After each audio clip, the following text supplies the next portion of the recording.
This is Upside Down. This is my comic anthology. Print is Not Dead. So I made this with over 20 different artists. Let's talk about everything that I learned and maybe some things that I wish I could have changed. I broke all of my lessons down into 3 sections, which is packaging and marketing, collaboration, and creativity. Let's start with creativity.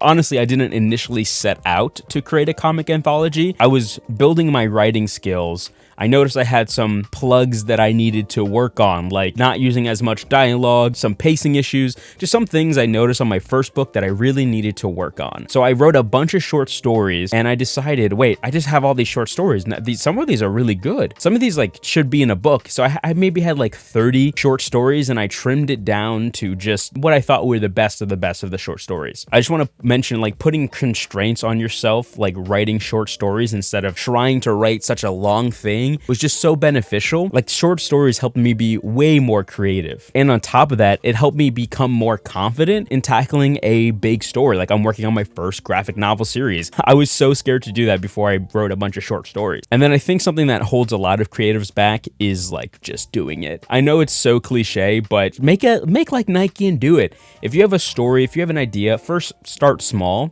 and build up to it. But I feel like so many people I talk to are like, wow, I wish I could do that. And I'm like, you could do it. You just got to start. I think things that hold us back from doing things is just taking on too much. So start small and build up to that big thing you're working on. Start with some short stories and maybe you can get a collection out of it. And just one more final note, big projects demand real resilience, and making a bunch of short stories and figuring out that you can make something big, like a 120-page comic collection, for example, it just makes you realize that you're capable of doing big things, and you are. That was creativity. Now let's talk about collaboration. Working with 20 artists, and I think this is the biggest thing everybody asks me, how was working with 20 artists, and it was a roller coaster. It was a roller coaster that you made on Roller Coaster Tycoon, where sometimes you would just take off the ending and let people fly off and crash into the sunset. That's what collaboration could be like sometimes. But some things I learned about, collaboration, just besides that it's hard, is everybody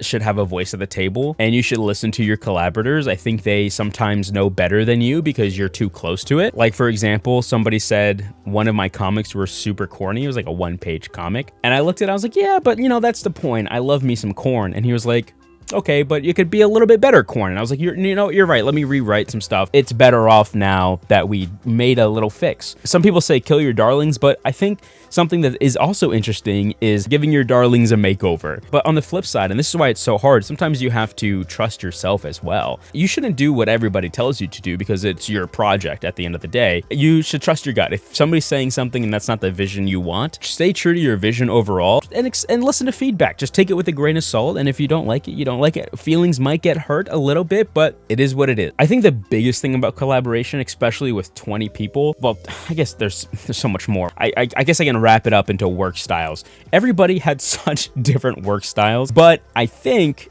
it was really cool to see what everybody's work style was and then try to make something interesting by the end of it, or make a cohesive work format by the end of it. I worked with maybe half of the artists and I was like, okay, here's what I liked with working with all these artists, and I made a template to do with all the other artists. Seeing what makes you comfortable is really important. And some people, I don't want to sound mean, but they come at it with it's this is just a hobby for them, and I totally respect that. But if people are being paid, it kind of muddies the thing, right? It's not a collaboration. I'm paying you to illustrate something for me. So for example, a 2 or 3 people out of the 20, so it's not bad, but 2 or 3 people just stop responding for a few weeks at a time. And I just had to gently remind them. I was like, hey, this is a project, you're getting paid, and you wouldn't go ghosting on your normal job for 2 weeks, So I think some people just aren't in that mindset of making something with somebody else, which is, it's not bad. You can't fault them. It's just collaboration isn't a skill that comes super easily to everyone. I've just been doing it for years, been doing it for decades. I've only been alive for 2, but I've been doing it for basically my whole life. It's because I grew up with a sibling. That's it.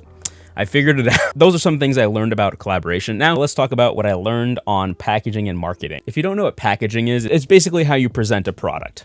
Print is not dead. I think I knew a lot of this, but it's great to see it in practice and relearn things. The biggest takeaway that I learned is Marketing is storytelling, and so is packaging. Packaging and marketing are storytelling. Besides things looking cool, it is the story you tell around the product that makes it infinitely more interesting and infinitely more professional. So for example, I could have said, I made a collection of short stories.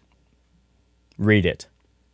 Okay, that's interesting, I guess, but the story of it is not just that I made a collection of comics, it's that I made a collection of comics with 20 people. Imagine 20 people in a room and trying to make one cohesive thing. That's a story. That's interesting. Or I could have named it anything, but I named it Print is Not Dead. I did this for a few reasons. I thought it sounded cool, and two, because it's a mission statement. It's not only just a collection of comics, it's a story, it's a mission, it's a belief of, yeah, print is not dead. Print is still valuable. But this is coming from me from somebody who has a vinyl collection. So take it with a grain of salt that not everybody cares about print. You know, everybody doesn't care about physical media, but I feel like those are some things that have been resonating with people as I explain the project more. Together, I tied in this story as channel surfing. And that's the beauty of scrolling through TikTok and the beauty of flipping through channels on TV.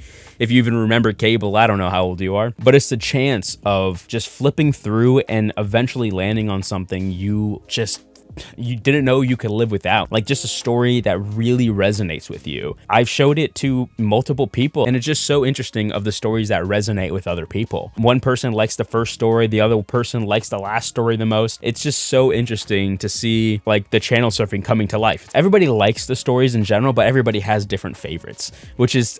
It's so cool to see it come together, and I'm glad I positioned it like that. But I only did that because I talked about it. Storytelling is just what gets people excited and gets people passionate and interested. If you're thinking about marketing, what is the most unique thing about your story? Or what is the most unique thing about you on your dating profile? You know, like you climbed Mount Kilimanjaro. Not a lot of people did that. That's awesome. I want to hear more about that. You're going to get more matches. Or say you're the gingerbread man and you need to find your gumdrop buttons. I don't know. Storytelling is very important. It can market. Marketing is everywhere. You know, you market yourself online, you market yourself to potential dates on dating apps, and I'm losing the thread of this video. I just look at this thing and I'm like, wow, I can't believe I did this. And I'm just so proud of, and I think that's the last thing is you just got to be proud of yourself and proud of your team and just take a moment to realize like, dang, I did that. That's awesome. And if Print is Not Dead sounds interesting to you, you can watch this video right here, and this is going to tell you all about it. I think you'll like it, and hopefully you'll like Print is Not Dead as well.